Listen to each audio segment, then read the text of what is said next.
bên tukin thali rang lo kan kal chang kan kal nak lam thuna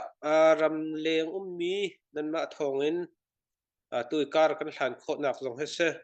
nan ma ni vam bom chan lawa chun kan ma ram chulong chin zeitim han achol chang khuding kan selo nan ma bom chan nak dir kam nak thongin mai zong kan nor kho thlum ana hese ko chin tu liu chan mi pi zong tompel te kan thaban chiapa ruwa tin kan ruwa tu liu he thali rang lo kam ban kal tik ral tuk kan ti mi che kan ma le zong ni kan nor ha chan an ma le zong ni am ban kan nor chan chan kan lakte kha kan ma ni atham thok kha thu sit in kan kale kan nor thuma an ha asena an chan kan lakte kha an ma le ni o tu tlang le in sitri tlang o tu tlang le nam ban kan nor ve tik than tlang ko chung kan lak che nak tet kung pol lai vila ti pol jong kha ban kan chu than tik mi pi ram chung ram le jong kan tha chiangai ruwa tin kan ban ro asena in tha chet ding hrim hrim selo dral tuk ti mi chu kha aphung rak sako la atu liao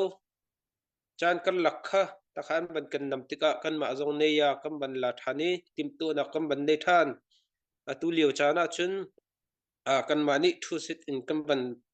phot than tik ni zarpeni jing lei khan kan ban ot thani pun tri zong ni zan zan lei khan kan ban lak chang khatik kan ma lei thu sit kan ban phona chen pathian ni kan bom ni mai kan nor thuma tin kan ru ko le ni zan tiang na chu kan thaban nom ngai tu zong mi pi ram chung ram tuan kan sining nak chen kan thil ri kan hriam nam let thum let li tluk in kan thong ti chen kan ma ni chen kan ru achang chu cha chun atu liu chan thazang batak te in kan thazang thong kan ti liu chan ram chung ram leng ni batak te in dir kam lawa chun kan ma zoom so nak long kha chadai man san thlai lo kan ma mi hu le in dir kam lawa chun tila rol kong ase se kan tong tham mi kan hriam kan nam kan zen kan kun chung zong atlam nak tling hrim lo chu cha batak ten chol chang bi kan hau ko tu liu he ram chung mi zong he kan ni lai mi chi van te ve ko ning la lai mi lo te che kan ni thlang peng ol na kan ni thlang peng zong he batak deuh im hai kan ban nor na khin kan thanuam tukla moto zong ha tom tomin kan ra minung zong minung pasha bom siam hau kan tia che minung pakul ti khin kan ra khitluk khin kan tha tho a chen alung rang mi kan se kan tha ban chit changa chen moto pakhat her kan ti zonga kan cha kholo minung panga her bom siam kan ti zonga kan ra kholo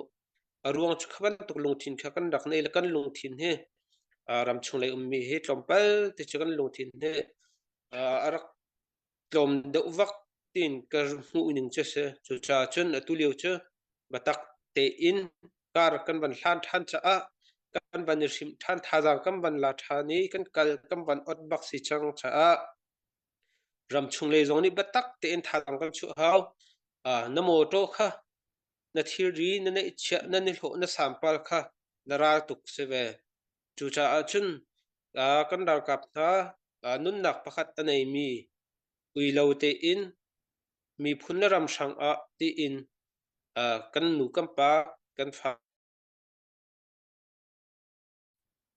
thazang an chu liu nu la pa ha kan nu ak tlang wal ha batak te in kan chowan se kan nei che thil rin se kan thazang kan ni hlo kan sampalin thazang batak te kan chu than hau ko chu lam tukin a che khu na chu biak an thacham zong kam fel tuk ti se asena in anma ra thang le ni an ban kan nor deuh tik biak an thacham zong kan ti lo ti mi khuan ha khe kan khaban tuk kha kan thacham nak zong pathian nin a thei nga mo ti ke karuat ton chu cha achun kan tu tilim operation fo kan kal nak an chun kan lung thin di lak in pathian si zonga an thla cham na se kan lung thin di lak ten kan chia kan chowa kan thiri kan tha jang kan ne hlo jong he phang na si ti he kan som ko na